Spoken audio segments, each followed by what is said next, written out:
ಶುಕ್ಲಾಂಬರಧರಂ ವಿಷ್ಣುಂ ಶಶಿವರ್ಣಂ ಚತುರ್ಭುಜಂ ಪ್ರಸನ್ನವದನಂ ಧ್ಯಾಯೇತ್ ಸರ್ವವಿಘ್ನೋಪಶಾಂತಯೇ.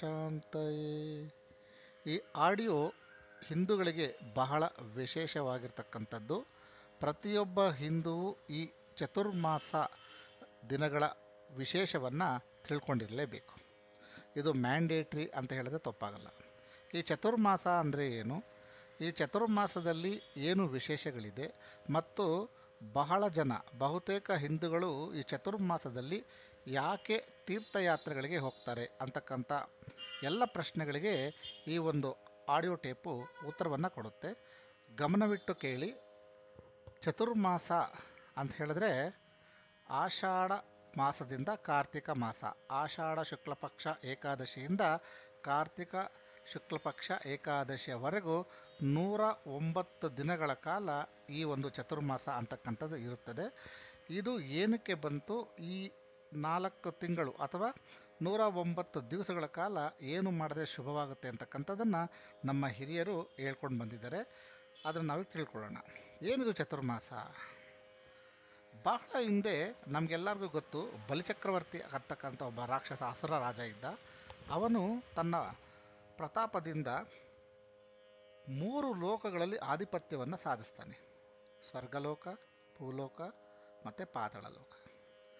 ಇಂದ್ರನಿಗೆ ಸ್ಥಾನ ಇಲ್ಲದೆ ರಾಜ್ಯವನ್ನು ಕಳ್ಕೊಳ್ತಕ್ಕಂಥ ಇಂದ್ರ ವಿಷ್ಣುವಿನಲ್ಲಿ ಮೊರೆ ಹೋಗ್ತಾನೆ.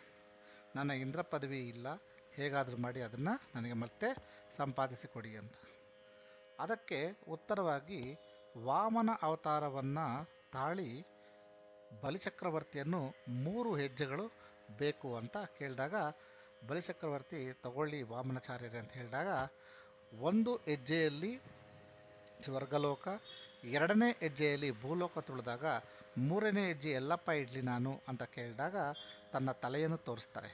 ಆಗ ತನ್ನ ಶಿರದ ಮೇಲೆ ಹೆಜ್ಜೆಯನ್ನು ಇಟ್ಟು ಬಲಿಚಕ್ರವನ್ನು ಪಾತಾಳಕ್ಕೆ ತಳ್ತಕ್ಕಂಥ ಕಥೆ ನಿಮಗೆಲ್ಲರಿಗೂ ಗೊತ್ತೇ ಇದೆ.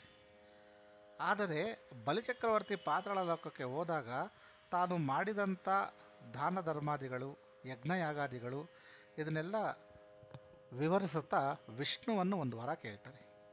ಏನದು ವರ ಅಂತ ಹೇಳಿದ್ರೆ, ನನ್ನ ಜೊತೆ ನೀವು ಪಾತಾಳ ಲೋಕಕ್ಕೆ ಬರಬೇಕು ಅಂತ. ಇದಕ್ಕೆ ಒಪ್ಪಿದ ವಿಷ್ಣು ಬಲಿಚಕ್ರವರ್ತಿಯ ಜೊತೆ ಪಾತಾಳ ಲೋಕಕ್ಕೆ ಹೊರಟೋಗ್ಬಿಡ್ತಾರೆ. ಇದಕ್ಕೆ ಒಪ್ಪಿದ ವಿಷ್ಣು ಪಾತಾಳ ಲೋಕಕ್ಕೆ ಬಲಿಚಕ್ರವರ್ತಿಯ ಜೊತೆ ಹೊರಟೋಗ್ತಾರೆ. ಅಲ್ಲೇ ಇರಲಿಕ್ಕೆ ಸ್ಟಾರ್ಟ್ ಮಾಡ್ತಾರೆ. ಇದರಿಂದ ಕಂಗಾಲಾದ ಲಕ್ಷ್ಮೀದೇವಿ ಹೇಗಾದರೂ ಮಾಡಿ ಬಲಿಚಕ್ರವರ್ತಿಯಿಂದ ವಿಷ್ಣುವನ್ನು ವಾಪಸ್ ವೈಕುಂಠಕ್ಕೆ ಕರ್ಕೊಳ್ಬೇಕು ಅಂತೇಳಿ ನಿರ್ಧಾರ ಮಾಡಿಕೊಂಡು ಒಂದು ಬಡ ಹೆಣ್ಣು ಮಗಳ ವೇಷವನ್ನು ಹಾಕ್ಕೊಂಡು ಬಲಿಚಕ್ರವರ್ತಿ ಹತ್ರ ದಾನವನ್ನು ಕೇಳಿದಾಗ, ದಾನಗಳಿಗೆ ಬಹಳ ಮಹತ್ವ ಕೊಡ್ತಾ ಇರ್ತಕ್ಕಂಥ ಬಲಿಚಕ್ರವರ್ತಿ ಏನು ಬೇಕು ಅಂತ ಕೇಳಿದಾಗ, ನನಗೆ ನಿನ್ನ ಬಲಗೈ ಬೇಕು ಅಂತ ಹೇಳಿ ಕೀಳಿಸ್ಕೊಂಡು ಬಲಗೈಗೆ ರಾಖಿಯನ್ನು ಕಟ್ಟಿ ಸೋದರತ್ವವನ್ನು ಸಂಪಾದಿಸ್ಕೊತಾರೆ. ಆಗ ಆ ರಾಖಿಯ ಪ್ರತಿಫಲವಾಗಿ ನಿನಗೇನು ಬೇಕು ಅಂದಾಗ ವಿಷ್ಣುವನ್ನು ನನಗೆ ಬಿಟ್ಕೊಡ್ಬೇಕು ಅಂತ ಕೇಳ್ತಾರೆ. ಆಗ ಬಲಿಚಕ್ರವರ್ತಿ ಭಾಳ ನೊಂದ್ಕೊಂಡು ಆಯಿತು ವಿಷ್ಣುವನ್ನು ಅಲ್ಲಿಂದ ನಾಗಲೋಕದಿಂದ ಅಥವಾ ಪಾತಾಳ ಲೋಕದಿಂದ ಬಿಟ್ಕೊಡ್ತಾರೆ. ನಾನು ಬಲಿಚಕ್ರವರ್ತಿಗೆ ಕೊಟ್ಟಂಥ ವರ ವ್ಯರ್ಥವಾಗಬಾರದು ಅಂತ ಹರಿಯು ಒಂದು ಅಂಶವನ್ನು ಅಲ್ಲೇ ಬಿಟ್ಟು ಹೊರಟೋಗ್ತಾರೆ. ಇದು ಕೆಲವು ಕಥೆಗಳಲ್ಲಿ ಹೇಳುವಂಥದ್ದು. ಆದರೆ ಪ್ರತಿ ವರ್ಷದಲ್ಲಿ 109 ದಿನಗಳು ಪಾತಾಳ ಲೋಕದಲ್ಲಿ ನಿದ್ರೆಯನ್ನು ಮಾಡುವಂಥ ಒಂದು ಪರಿಕಲ್ಪನೆ ಅಥವಾ ಬಲಿಚಕ್ರವರ್ತಿಯ ಜೊತೆ ಇರತಕ್ಕಂಥ ಒಂದು ಪರಿಕಲ್ಪನೆ ನಮ್ಮ ವೇದಗಳಲ್ಲಿ ಸಿಗ್ತದೆ. ಇನ್ನೊಂದು ಕಥೆ ಏನು ಹೇಳುತ್ತೆ ಅಂತ ಹೇಳಿದ್ರೆ, ಶಂಖಚೂರ ಅಂತಕ್ಕಂಥ ಒಬ್ಬ ಭಯಂಕರವಾಗಿರ್ತಕ್ಕಂಥ ರಾಕ್ಷಸ. ಇವನಿಗೂ ಮತ್ತು ವಿಷ್ಣು ಭಗವಾನಿಗೂ ಯುದ್ಧವಾದಾಗ ವಿಷ್ಣುವನ್ನು ಅತಿಯಾಗಿ ಗಾಯಗೊಳಿಸಿ ಆಯಾಸಪಡಿಸ್ತಕ್ಕಂಥ ಪರಾಕ್ರಮಿಯಾಗಿರ್ತಾನೆ ಶಂಖಚೂರ. ತುಂಬ ವರ್ಷಗಳ ಯುದ್ಧವನ್ನು ನಡೆದ ಮೇಲೆ ಶಂಖಚೂರ ಸತ್ತೋಗ್ತಾನೆ, ವಧೆಯಾಗ್ತಾನೆ. ಆಗ ಬಹಳ ಆಯಾಸಗೊಂಡ ವಿಷ್ಣು ನನಗೆ ಸ್ವಲ್ಪ ಸುಧಾರಿಸ್ಕೊಳ್ಳಲು ಯೋಗ ನಿದ್ರೆಗೆ ಹೋಗಬೇಕು ಅಂತ ಹೇಳಿ ಶಿವನನ್ನು ಪ್ರಾರ್ಥಿಸಿದಾಗ, ಶಿವನು ಭೂಲೋಕದ ಮತ್ತು ಎಲ್ಲ ಲೋಕಗಳ ಜವಾಬ್ದಾರಿ ನಾನು ತೆಗೆದುಕೊಳ್ತೇನೆ, ನೀನು ಯೋಗ ನಿದ್ರೆಗೆ ಹೋಗಬಹುದು ಅಂತಕ್ಕಂಥದ್ದನ್ನು ಕೊಟ್ಟಾಗ ಆಗ ಈ 109 ದಿವಸಗಳ ಕಾಲ ಶಿವನಿಗೆ ಈ ಭೂಲೋಕದ ಎಲ್ಲ ಒಂದು ಸಮಸ್ತ ಜವಾಬ್ದಾರಿಯನ್ನು ಕೊಟ್ಟು ಅವರು ಯೋಗ ನಿದ್ರೆಗೆ ಹೊರಟೋಗ್ತಾರೆ ಅಂತಕ್ಕಂಥದ್ದು ಕುದಕತೆ ತುಂಬ ಪ್ರಚಲಿತವಾಗಿದೆ. ಇದು ಹೀಗಿರಲಿ, ಈ 109 ದಿನಗಳು ಹೇಗೆ ನಮ್ಮ ಚತುರ್ಮಾಸದಲ್ಲಿ ಇರ್ತದೆ ಅಂದರೆ, ಮೊದಲು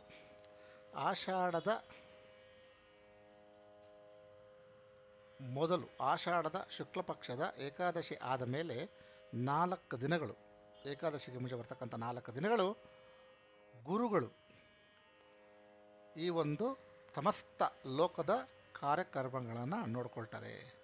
ಅದಕ್ಕೆ ಗುರುಪೌರ್ಣಿಮಾ ಅಂತಕ್ಕಂಥ ಒಂದು ಹೆಸರಿನಲ್ಲಿ ನಾವು ಕರಿತೀವಿ. ಸೊ ಗುರುಗಳು, ನಮ್ಮ ಏನು ಗುರುಗಳಿದ್ದಾರೆ, ಅವರು ಈ ಭೂಲೋಕದ ಎಲ್ಲ ಜವಾಬ್ದಾರಿಯನ್ನು 4 ದಿನಗಳ ಕಾಲ ಅವರು ವಹಿಸ್ತಾರೆ. ತದನಂತರದಲ್ಲಿ 30 ದಿನಗಳು ಶ್ರಾವಣ ಮಾಸ ಬರುತ್ತೆ. ಆಷಾಢ ಕಳೆದ ಮೇಲೆ ಆ 30 ದಿನಗಳ ಕಾಲ ಬೋಲೆ ಬಾಬಾ, ನಮ್ಮ ಶಂಕರ, ನಮ್ಮ ಈಶ್ವರ ಭಗವಾನವರು ಈ ಭೂಲೋಕದ ಮತ್ತು ಎಲ್ಲ ಲೋಕಗಳ ಸಮಸ್ತ ಕಾರ್ಯಗಳನ್ನು ಅವರು ನಿರ್ವಹಿಸ್ತಾರೆ. ಹಾಗಾಗಿ ಶ್ರಾವಣದಲ್ಲಿ ನಾವು ಈಶ್ವರನಿಗೆ ರುದ್ರ ಸ್ತುತಿ ಆಗಿರ್ಬೋದು, ಯಾವುದೇ ಆಗಿರ್ಬೋದು, ಮಂತ್ರಗಳನ್ನು ಜಾಪ ಮಾಡೋದ್ರಿಂದ, ಅವರ ದೇವಸ್ಥಾನಗಳಿಗೆ ಹೋಗೋದ್ರಿಂದ ಬಹಳ ಉತ್ತಮವಾಗಿರ್ತಕ್ಕಂಥ ಫಲಗಳು ನಮಗೆ ಸಿಗುತ್ತೆ. ಈಶ್ವರನು 30 ದಿನಗಳಾದ ಮೇಲೆ ನಮಗೆ ಬರ್ತಕ್ಕಂಥದ್ದು ಭಾದ್ರಪದ 19 ದಿನಗಳ ಕಾಲ ಶ್ರೀಕೃಷ್ಣ ಭಗವಾನ್ ಇವರು ನಮ್ಮನ್ನು ನೋಡ್ಕೊಳ್ತಾರೆ. ಈ ಎಲ್ಲ ಸಮಸ್ತ ಲೋಕಗಳ ಜವಾಬ್ದಾರಿಯನ್ನು 19 ದಿವಸಗಳ ಕಾಲ ಶ್ರೀಕೃಷ್ಣ ಭಗವಾನ್ ಅವರು ನೋಡ್ಕೊಳ್ತಾರೆ. ತದನಂತರದಲ್ಲಿ ಬರ್ತಕ್ಕಂಥದ್ದು ನಮಗೆಲ್ಲರಿಗೂ ಗೊತ್ತೇ ಇದೆ, 10 ದಿನಗಳ ಕಾಲ ಗಣೇಶ. ಗಣಗಳಿಗೆ ಪತಿಯಾಗಿರ್ತಕ್ಕಂಥ ಗಣೇಶನು 10 ದಿವಸಗಳ ಕಾಲ ನಮ್ಮ ಈ ಎಲ್ಲ ಲೋಕಗಳ ಜವಾಬ್ದಾರಿಯನ್ನು ನೋಡ್ಕೊಳ್ತಾರೆ. ಗಣೇಶ ಹಬ್ಬ ಆಗಿದ ತಕ್ಷಣ ನೆಕ್ಸ್ಟು 17 ದಿನಗಳ ಕಾಲ ಪಿತೃದೇವತೆಗಳು ನಮ್ಮ ಎಲ್ಲ ರೀತಿಯಾಗಿರ್ತಕ್ಕಂಥ ಭೂಲೋಕದ ಮತ್ತು ಎಲ್ಲ ಲೋಕಗಳ ಕಾರ್ಯಕ್ರಮಗಳನ್ನು ನೋಡೋದ್ರಿಂದ ನಾವು ಪಿತೃಪಕ್ಷದಲ್ಲಿ ಅವರಿಗೆ ನಾವು ನಮ್ಮದೇ ಆಗಿರ್ತಕ್ಕಂಥ, ನಮಗೆ ಆಚಾರ ವಿಚಾರಗಳಲ್ಲಿ ಬಂದಿರತಕ್ಕಂಥ, ನಮ್ಮ ಮನೆಯಲ್ಲಿ ಬಂದಿರತಕ್ಕಂಥ ಪದ್ಧತಿಯ ಪ್ರಕಾರ ಅವರಿಗೆ ನಾವು ಪೂಜೆಯನ್ನು ಸಮರ್ಪಿಸ್ಕೋಬೇಕು. ಈ 17 ದಿವಸಗಳ ಕಳೆದ ನಂತರ ಬರ್ತದೆ ನಮಗೆ ಏನಪ್ಪ ಅಂತ ಹೇಳಿದ್ರೆ 9 ದಿನಗಳ ನವರಾತ್ರಿ. ಈಗ ದುರ್ಗೆ ನಮ್ಮನ್ನು ಈ ಸಮಸ್ತ ಲೋಕಗಳನ್ನು ಕಾಪಾಡ್ತಕ್ಕಂಥ ಜವಾಬ್ದಾರಿಯನ್ನು ಇವರು ತಗೊಳ್ತಾರೆ. ದುರ್ಗೆ ತೆಗೆದುಕೊಂಡ ನಂತರ ಬರ್ತಕ್ಕಂಥದ್ದು ಮಾತಾ ಲಕ್ಷ್ಮಿ. 10 ದಿನಗಳ ಕಾಲ ಇವರು ತೆಗೆದುಕೊಳ್ತಾರೆ. ಆವಾಗ ನಾವು ದೀಪಾವಳಿ ಹಬ್ಬವನ್ನು ಆಚರಿಸ್ತೇವೆ. 10 ದಿನಗಳ ಕಳೆದ ನಂತರ ನಮಗೆ ಮಿಕ್ಕ 10 ದಿನಗಳ ಕಾಲ ಕುಬೇರರು ಈ ಸಮಸ್ತ ಲೋಕಗಳ ಜವಾಬ್ದಾರಿಯನ್ನು ತೆಗೆದುಕೊಳ್ತಾರೆ. ಕುಬೇರ ಆದ ಮೇಲೆ ನೆಕ್ಸ್ಟು ನಮ್ಮ ವಿಷ್ಣು ಭಗವಾನವರು ಜ್ಞಾನನಿದ್ರೆಯಿಂದ, ಯೋಗ ನಿದ್ರೆಯಿಂದ ಮತ್ತೆ ಚೇತನಾವಸ್ಥೆಗೆ ಬರ್ತಾರೆ. ಸೊ ಈ ಒಂದು ಚತುರ್ಮಾಸದಲ್ಲಿ ಇಷ್ಟು ದಿನಗಳು ಹಬ್ಬ ಹರಿದಿನಗಳು ಏನಕ್ಕೆ ಬರ್ತಾ ಇರ್ತವೆ ಮತ್ತು ಇವುಗಳಲ್ಲಿ ನಾವು ಏನನ್ನು ನಾವು ಸಂಪಾದಿಸ್ಕೋಬೋದು, ಏನು ಜ್ಞಾನವನ್ನಾಗಲಿ, ಏನು ಪುಣ್ಯವನ್ನಾಗಲಿ, ಏನು ವ್ರತಗಳನ್ನಾಗಿ ಆಚರಿಸಿದ್ರೆ ಒಳ್ಳೆಯದಾಗುತ್ತೆ ಅಂತಕ್ಕಂಥದ್ದು ಈ ಚಾತುರ್ಮಾಸದಲ್ಲಿ ನೀವು ತಿಳ್ಕೊಂಡಿದ್ದಾಯಿತು. ಹಾಗಾಗಿ ಈ ವಿಡಿಯೋವನ್ನು ತಿಳ್ಕೊಳ್ಳಿ.